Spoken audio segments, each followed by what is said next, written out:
bonitinho, que bonitinho. Olha lá, olha lá. Bom dia. Tudo bem? Bom dia, bom dia. Eu sou Bruno Del Rey, você está em mais um Na Trilha com o Del Rey. Bom, hoje eu vou falar sobre assombrações, mas eu vou falar sobre assombrações num cunho mais psicológico, num sentido muito pessoal, inclusive, né? E sobre também aquela vozinha depreciativa que a gente tem na mente, né? Que a galera fala um pouco sobre na síndrome do impostor, aquela voz negativa que se alimenta de destruir você em momentos em que você tá deprê, momentos em que você não confia muito no que você tá fazendo, né? E que volta sempre, né? Tá sempre aí. E esse turbilhão mental também, né? Vocês têm turbilhão mental? Aqueles pensamentos que você não controla, que estão ali, que deterioram você, se você deixar. Você não dorme à noite porque está pensando. Eu acho que tudo isso está ligado, tá? Tudo isso para mim está no rol das assombrações, né? Tá? Essa aqui é a ideia do que eu vou falar hoje. Se você não conhece, eu sou dono também do canal @desenhando com o Del Rey aqui no YouTube. Já vou falar logo do início. Lá é um canal destinado a conteúdo para artistas e para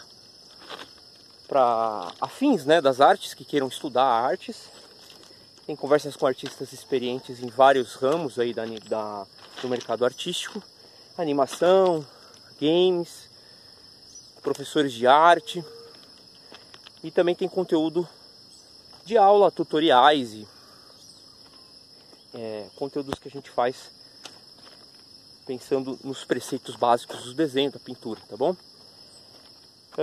Para quem quer me seguir com todo o meu conteúdo, me segue no Bruno Del Rey Arte. Arte sem E e sem I no final, é só T mudo, tá bom? Lá você vai ter um apanhado de tudo que eu faço em fragmentos, pequenas pílulas de 1 minuto, tá bom?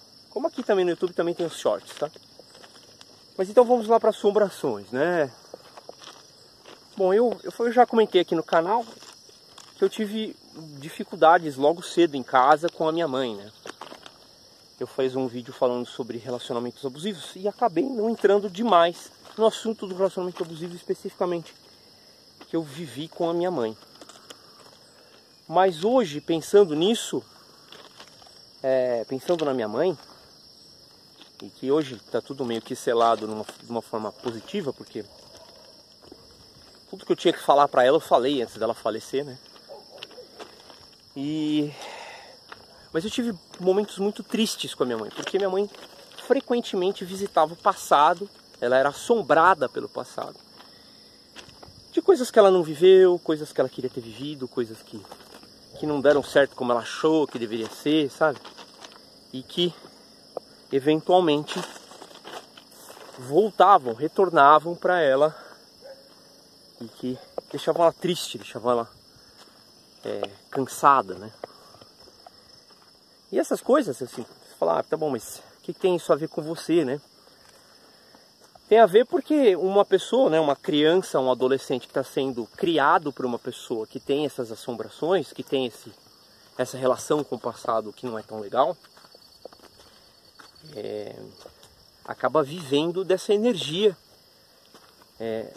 essa vitalidade desperdiçada em reconstruir, né, passados imaginados, né, ideias de si que poderiam ter sido melhores do que aquela que ela está vivendo, né? Então a imagem que eu tenho da minha mãe é de uma pessoa que não era feliz, uma pessoa que não foi feliz na vida, né? E para quem está crescendo isso não é legal, porque vez ou outra essa imagem do passado, essa vozinha negativa que ela tinha, às vezes ela bebia, né, muito, estava chateada e descarregava na possibilidade de acabar com a energia vital de outras pessoas, porque ela já estava destruída pela próprio flagelo que ela se proporcionava, né? Então, eu logo cedo aprendi a olhar para isso para me defender dela, né? Então quando eu falo relação abusiva, é isso, né, que eu quis me dizer. A relação abusiva porque o que é uma criança ou um adolescente que na fase de sociabilidade tem que se defender da própria mãe para poder ter uma vida social, para provar que, né, que não é uma pessoa ruim como ela fala que você é, né? Porque minha mãe fazia isso, né? Ela tinha falas ofensivas, né? Ela descarregava em mim como se fosse uma imagem do passado dela, ruim, né? Ah, então você é isso mesmo, você é ganancioso, você enfim, vários adjetivos ruins, você é um cafajeste mesmo, vários adjetivos ruins. E esses adjetivos, em parte, eu nem sabia o que significavam exatamente, nem no vocábulo e nem na história da minha mãe, né? Então o que te deixa mais confuso ainda. Aí eu tive que aprender da pior maneira possível o que essas palavras eram, né? O que ela estava querendo dizer quando ela me chamava dos adjetivos que ela usava. Então isso é a relação abusiva que eu vivi. Mas, como eu já falei no outro vídeo também, isso é o lado bom. O lado bom foi que eu me fortaleci logo cedo. Eu aprendi sobre mim e aprendi sobre ela ao mesmo tempo. E mais tarde eu me vi reproduzindo essa mesma negatividade que ela proporcionava para mim, para minha irmã e para quem estava ao redor, né? E aí eu entendi que aquilo é uma parcela de você, né? Uma parcela de você que, se você deixar, vai dominar a sua vida, né? E eu vou dizer aqui de uma forma completamente holística e sem pretensões científicas nenhuma, porque eu não sou, né, um cientista, mas eu acho que isso somatiza e vira uma doença, sabe? E eu tenho para mim, pode ser viagem, mas tenho para mim que a minha mãe construiu a doença dela, né? Ela morreu de câncer no pulmão. Ela estava quando a gente descobriu, ela estava com o pulmão todo cheio de tumores, né? E já era tarde demais, e não demorou muito, ela faleceu de uma forma bem triste, assim, né? Mas eu acho que ela ter se afundado no cigarro, se afundado em práticas negativas para ela, refletem as assombrações que ela nutriu e que tomaram conta. Essa voz negativa, autodepreciativa, ela tomou conta da nave, sabe? Ela se rebelou, ela causou uma confusão, foi lá, pegou o volante da nave e passou a pilotar, entendeu? Então eu acho que foi isso que aconteceu com a minha mãe. E eu estou dizendo isso de forma empírica, tá? Porque eu sinto esse impulso em mim também. Quando eu estou negativo, por exemplo, quando eu fico, antes de fazer exercício, obviamente, né? Essa prática de exercício é para me desviar dessas vozes negativas. Ter uma vida saudável, ter disciplina, estar mais no presente do que em remoendo passados ou futuros imaginados que ainda não vieram, que são reflexos objetivos de frustração na realidade, no presente. Acho que é óbvio isso para vocês também, não é? Então aprender sobre essas vozes, essa negatividade que tem em você, faz com que você não abra caminho para que isso domine você, não domine a realidade que você está inserido, né? E é muito importante que isso seja claro, que isso fique claro. E tem pessoas, inclusive, que têm repulsa por isso, né? Não sei se vocês já repararam, mas tem gente que, quando você vai falar de uma coisa pessoal, interna, psicológica, eu tenho medo daquilo, assume uma coisa, porque isso é força, né? Na verdade, não é? A força não é não falar sobre fragilidade, é o contrário, né? A força é falar sobre fragilidade sem problemas, né? E aí quando você vai dividir a fragilidade com outra pessoa, a pessoa... peraí. Some, não responde. Tem gente que tem alergia à fragilidade, né? Pessoas que não gostam dos erros. E acham que você vai ser pegajoso, emocional demais. Eu entendo até esse lado, né? Que às vezes tem gente que fica pegajosa emocionalmente mesmo. Mas tem um lado disso que é positivo, que é trocar essas experiências e aprender junto, né? E que essa pessoa está estancando. Aí o que eu acho sobre essas pessoas? Eu acho que elas têm medo. Elas têm medo porque isso é um reflexo delas mesmas. Quando você divide alguma coisa emocional que é cara para você, uma coisa difícil, por exemplo, o medo que eu tinha da minha mãe ser uma pessoa ruim,